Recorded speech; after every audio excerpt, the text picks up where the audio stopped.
정성산 TV를 애청해 주시는 모든 분들에게 진심으로 감사드립니다.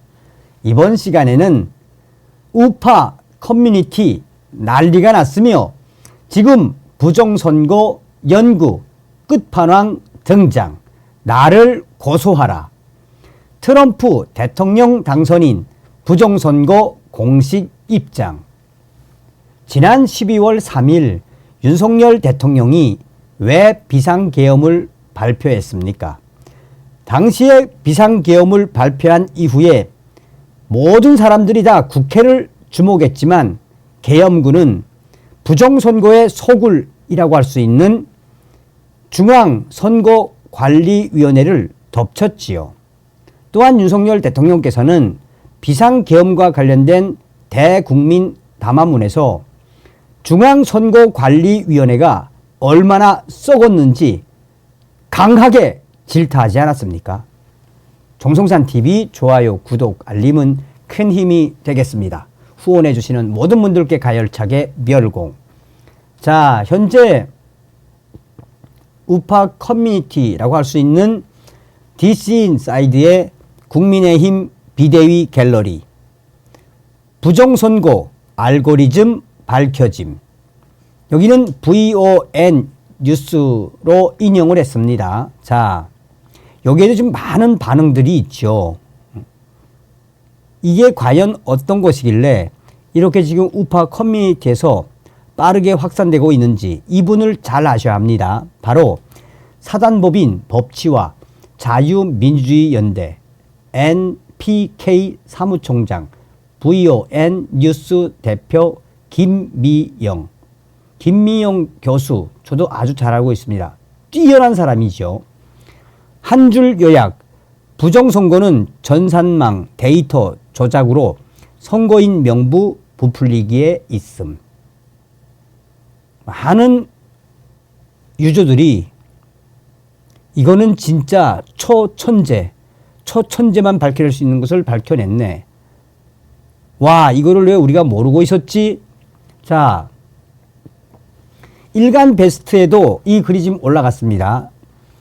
일간 베스트 속보, 부정선거 연구 끝판왕 등판, 나를 고소하라. 자, 김미영 모니카, 이분이 저도 뭐 잘 아는 분인데 여기 이제 이분이 소상하게 이 유저가 이제 정리를 했습니다. 자, 김미영 이분 미국 노트르담 대학 법학 박사로 부정선거 연구로 유명한 분입니다. 선관위는 첫째, 사전투표 통합선거인 명부를 교차 검증할 방법을 내놓아야 하는데 전산상으로만 운영함, 변조 가능성이 매우 높아짐.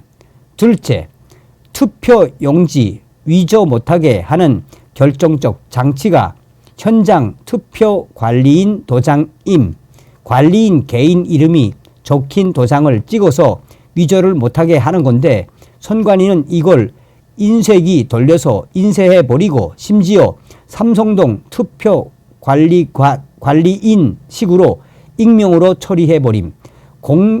공직선거법 158조 사망. 사전투표관리관은 투표용지 발급기로 해당 선거의 투표용지를 인쇄해 사전투표관리관 칸에 자신의 도장을 찍은 후 1년 번호를 떼지 않고 회성용 봉투와 함께 선거인에 교부한다. 법률에 명백히 도장을 찍으라고 되어 있는데 이걸 인쇄해버림. 당일 투표에서는 관리관이 직접 도장을 찍는데 유독 사전투표에서만 인쇄하겠다고 완강히 버티고 내부 규칙까지 개정해 인쇄 가능하도록 함. 선관위가 이 위조 방지 장치를 무력화시킴으로써 사전투표 부정선거의 문이 열리는 거임. 그 결과가 바로 일장기 도장임. 당시 현장에서 근무한 투표관리관 전원이 단 한 번도 본 적이 없다는 일장기 도장이 무려 1000장 넘게 쏟아짐. 이런 걸 눈으로 확인하고 또 투표관리관들이 법정에 출석해 본 적이 없다고 일관되게 증언함에도 불구하고 이걸 부정선거의 증거가 아니라고 기각해 버린 X 새끼들이 대법관 새끼들임. 선관위원장 대법관. 외국에선 이거 하나만으로 선거 무효 선언될 사안인데 그냥 뭉개고 오늘날에 거대 야당 더불어공산당 민주당이 탄생함. 자, 추천만 해도 벌써 1531개. 4.15 인천 송도 투표관리관 전원 일장기 투표지 못 봤다. 자, 하나하나 설명을 해드리도록 하겠습니다. 이 김미영 박사님이 굉장히 훌륭하신 분입니다. 지금 반복되어 일어나는 대규모 부정선거는 전자개표기로 하는 것이 아닙니다. 기본적으로 우체국 전산망 장악과 중앙선관위 전산망을 통해 명부를 부풀려 놓았다가 본투표하는 날까지 사이에 있는 5일 동안 부풀린 명부에 해당하는 실물표를 집어넣는 방식입니다. 절대 사전은 실물 명부를 안 만들고 투표관리관 개인 도장은 법을 어겨서도 거부하는 까닭입니다. 그래서 전자개표기 탓을 해보았자 소용이 없고 수개표를 해보았자 소용이 없는 것입니다. 지난 2020년 4.15 총선은 들키지 않을 것을 생각하고 방만하게 하다가 부풀린 명부만큼 실물을 꼼꼼하게 넣지 않아 선관위 발표 숫자와 실물표 숫자가 전부 다 틀리게 들어가 있었던 것입니다. 1년 넘게 재검을 피한 이유는 바로 이것입니다. 특히 어떤 경우에도 비례대표 표를 재검 허용 않는 이유입니다. 표가 너무 길어 재인쇄 자체가 쉽지 않아 비례표를 열면 들킵니다. 중요하죠? 표가 너무 길어 재인쇄 자체가 쉽지 않아 비례표를 열면 들킵니다.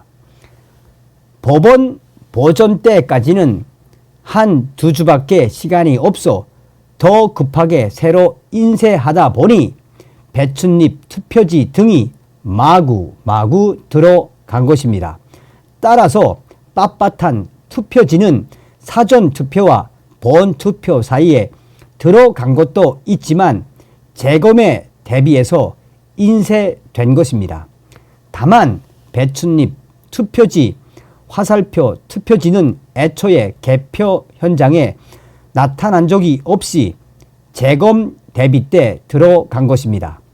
이번 주에 에디터 컷으로 잘라 놓았지만 우체국 담당 핸디 소프트는 어떻게 다산그룹에 넘어갔나 영상을 보시면 이 모든 것이 가능한 인프라가 어떤 과정으로 구축되었는지, 왜 다산그룹이 핸디 소프트를 사들여 한국전자투표 주식회사를 만들어야 했는지 알 수 있습니다.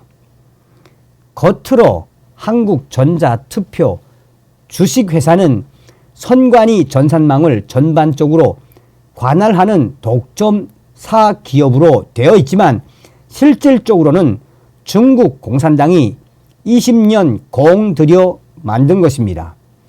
부정선거 규명하시는 분들조차 이 메커니즘을 이해 못해 제가 너무 답답하고 힘든 시간을 길게 보낸 것이고, 그래서 부정선거 규명하시는 분들과도 그닥 친하게 지내지 않는 것입니다. 자, 여기서 볼게요. 플라우드 파리는 2020년 4월 15일 총선 결과 데이터에 나타나는 특수 알고리즘입니다. 자, 당시에도 이걸 문제를 많이 삼았었죠. 플라워드 파리. 이것은 2020년 4.15 4월 15일 총선 결과 데이터에 나타나는 특수 알고리즘입니다. 이것을 이해하지 않으면 전산 부정의 전모를 파악하기 어렵습니다. 윤석열 대통령을 덮는 코딩 전문가들이 해커의 지문을 이해했던 것으로 보입니다. 2002년은 전자 개표기가 주 도구였다면 2020년은 전산으로 명부 조작하기와 우체국 전산망 조작이 주 도구로 바뀝니다. 이 사실을 미국 측에 알려주고 또 김규현 국정원장께 알리기 위한 노력을 최선을 다해 기울인 것입니다. 저를 논쟁에 불러주시거나 고소해 주시면 법정에서 쉽게 설명해 드리겠습니다. 자, 이제 대략 이해가 좀 되시죠? 결국은 중국 공산당에 의한 알고리즘이었다는 거 아닙니까? 그리고 중앙선관위 장비 거의가 다 중국산 화웨이. 여기 보십시오. 지금 이 네티즌들이 뭐라고 강조하고 있습니까? 야, 이건 진짜 모르던 걸 이 김미영 박사님 때문에 알게 됐네. 점점 똑똑한 사람 등장. 사전 조작 가자. 이래서 윤석열 대통령이 비상계엄을 내린 거네. 윤석열 대통령은 알고 있겠지.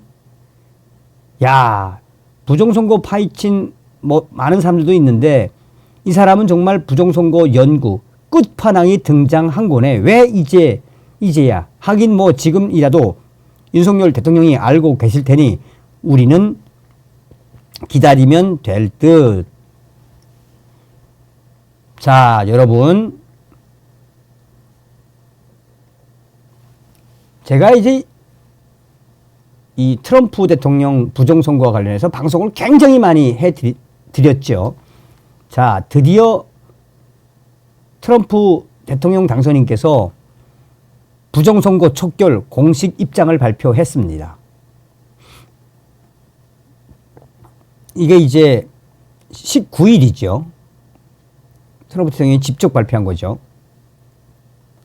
부정을 당장 멈춰라. 변호사들 그리고 법학자들과 함께 2024 선거 온전성을 예의주시하고 있다.